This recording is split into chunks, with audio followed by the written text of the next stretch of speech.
What's up, mga papi? Today is just gonna be a deck profile of Salamangreat, which I used to win a few mats and several locals already. So, store grades, play mats, and just overall feel for the game to see if it can match up with the meta. So, let's start. So, we're gonna start off with the starters circle, mining. So basically the searchers, and then 3 debug, 1 gazelle, and 3 foxy. I mean, very typical. I don't play buffalo because I want the deck to be as good as it can possibly be in a simplified game state, and debug is just 1000% better than buffalo in that department. So this is what 3, 6, 9, 11 starters. That's pretty good. And the reason why I consider Foxy as a starter is because it's usually just a +1. This deck has more than 70% chance to actually get something off of Foxy. So if that is actually a trap, which I play more than one of each, then it's just going to be a free interruption. And that's what this deck is all about. It's just as much interruptions as possible without trying to combo off, because there's just a lot of combo decks out there that do it better. So why try to do something that other decks are doing better than your deck? So at that point, if you want a combo, then just play other combo decks. Next, the other parts of the Salad engine: 2 Jaguar, 1 Falco, OTS please, 1 Spinny, 1 Will, and then the Sanctuary mandatory brick. These are the cards that are just needed. So I don't play 1 Spinny because at this point we don't really do rank 3 XCs unless you want to go Fortune Tune and go Zeus or something. So it's just one off because you just need it for an extra body. Falco and Jaguar are usually more than enough to grind, and you just need these, or maybe one of this if you want to actually just OTK using access code. You don't need this because you don't need a lot of this actually. You can just use one, and this specific build at the very least, because you're not really worried about being gammed or whatever. So, and you don't have to play through Nib in a control variant. So just one of it is fine. If you need it, you can just always search it off of Gazelle, dump it, and take it back. And then the traps, 2 of each. I play 2 of each because it's a control variant.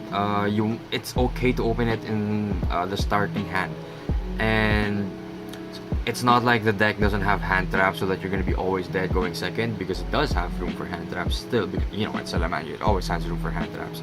So I think playing 2 of each is just correct as of now for the control variant.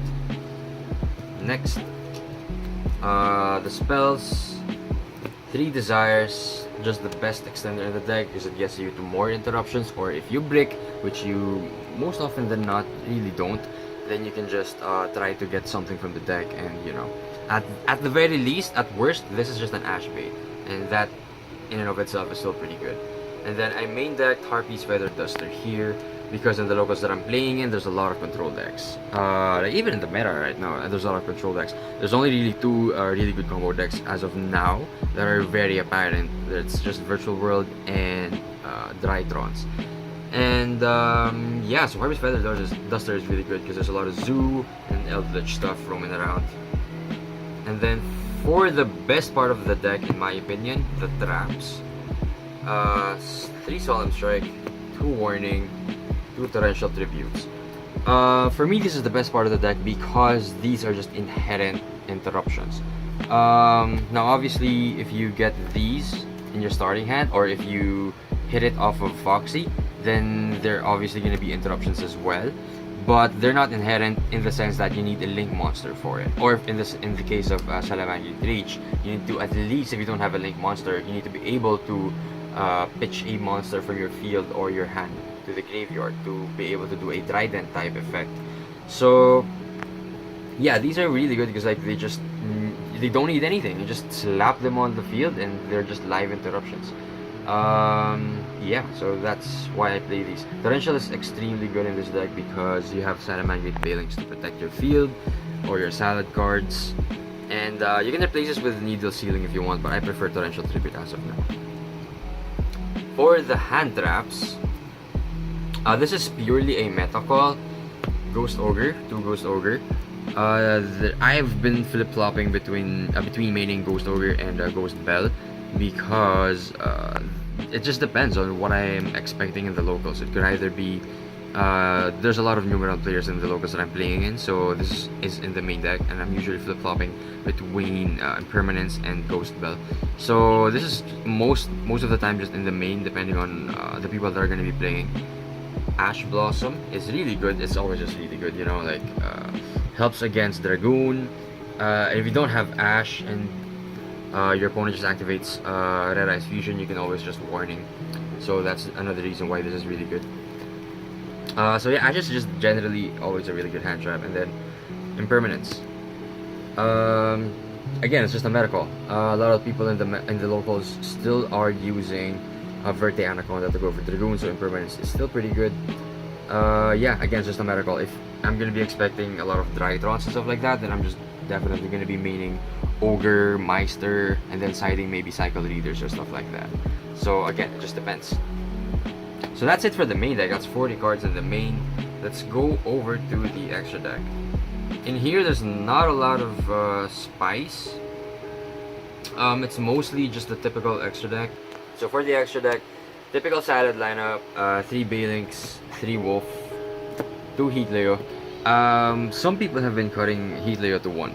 I don't like that because in a control variant and in a very control based meta, very slow grindy state of the game, this is just really helpful. Shuffle back 2, or you know, it just helps with recursion as well. Just relink, shuffle back 1 with Jaguar and stuff like that, and it can also help get a beat over some stuff because of its relinked effect. So I still like it at 2, even up to now. And then the others are just you know, non-debatable. And then for the other links, Link Grebo, really good against trap decks. If they don't expect it, they're gonna have a hard time because it just puts a lot of pressure on them, because you know that you're gonna have 1 negate for them even if you're going second. So really good. And it's basically a searchable negate for a trap that is in your extra deck. So in a sense, it's better than Cosmic and stuff like that, because you can just slap it on the field and they're gonna be like, oh, holy damn, what am I gonna do with that? So yeah, that's pretty good. And then this Geonator, not something you see every day in the Salad deck, yes I know, but this was supposed to be a bottle load, but I was just testing this guy out because you can still, even in a control variant, you can still slap quite a few monsters on the board, and if you get to 3 materials and your opponent is not playing around this card, they can just they just get punished really hard. Like if they have Dragoon and then you have a monster to put in the link pointer of this guy, then you just slap this there and then you activate its effect. Now even if they do negate it, they're not going to be able to destroy it, because if it's linked, it cannot be destroyed. So this and the monster that it's pointing to cannot be destroyed. So this is a way that I thought of using. It has not come up yet, but in theory I think it's pretty good, so I have to see it maybe. But I think it's pretty cool since it's just a link 2 that can deal with Dragoon and other problematic stuff, of course. And then another link 2, Nightmare Phoenix. I'm not playing Dweller and Baguska, so I have 2 free spots, and Geonator and this is what I used. Old combo with Balinks, just you know, link this under Balinks, pop 1 card, draw 1. So really good. And then the OTK package, of course, Splash Mage, Update, Transcode, and Big Boy Access Code. So yeah, nothing special here. So you know, this is just, a lot of people think this is like your win condition. It's not. It's just a kill switch. It's always really good to have, of course, and it's what makes the deck a little bit more viable, since you can just at any point in the game slap Access Code with Update Jammer and you pretty much just win. If they don't have Nib or any other interruptions. And most of the time, even if they have Nib, you're probably just gonna have Strike or Warning set, so you're gonna be able to handle that pretty easily. Now, that's it for the extra deck. Moving on to the side deck, and again, this is just gonna be very much dependent on the meta of the locals that you're gonna be playing in. So the first one is Pankatops. Just a really good card, nothing much to say there. It's at 1 for a reason. And then Singular Ogre, I put it in here because, again, some people are playing Numeron in the locals, and you don't want to auto-lose to Zexal. Not that you would, because you're a control variant, so, like, you know, it doesn't hurt as much, but you still want to be able to resolve your Gazelles and Foxies and stuff like that. So, yeah, that helps going second. And then 3 Drolls. This is very helpful against, obviously, Drytrons. It helps you live a turn. It could possibly be Cycle Reader, because you don't want to be drolling if you can't OTK. Obviously, we have access code, but we don't have Exceed, so it's not really like it loses 3 cards off of consistency of OTK. But I think that's fairly necessary, and besides, this does well against Invoke Dogmatica matchups as well. So just another set of hand traps, and the next one is Ghost Belt.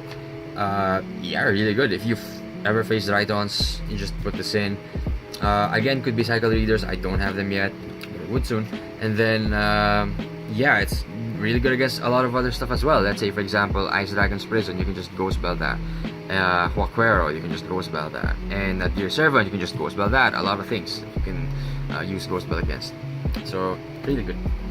And then for the back row hate, just these. 3 Twin, 1 Reboot. Pank obviously is one of them as well. So the reason that I switched from Cosmic to Twin is because I just want more back row removal. I'm not really worried about the Eldritch spells being reset if I can just get rid of their interruptions for the game, for the turn, and then just control the game from there. So yeah, Reboot obviously really good. Like, you just OTK. Okay, and then for the last 3, one of them is a Floodgate Mistake. I just opted for Mistake. I could have chosen Light Imprisoning Mirror, but I wanted to choose this because it just feels better as of now. I might change that. And then the last 2, just Solemn Judgment. You know, really good going first, because if they see that you're a control variant, they're probably gonna side in stuff like, you know, Harpies, Lightning Storm, and stuff like that. So, yeah. Just really good card going first to try to play around Harpy's Feather Duster and other blowout cards like evenly. So yeah, that's pretty much it for the deck profile. You can do a lot of things with the deck and still win against the meta. I've gone against Eldritch, Invoke Dogmatica, and a lot of other stuff. So if played well, it can definitely do some damage, especially if it's not expected. So that would be it. See you on the next one.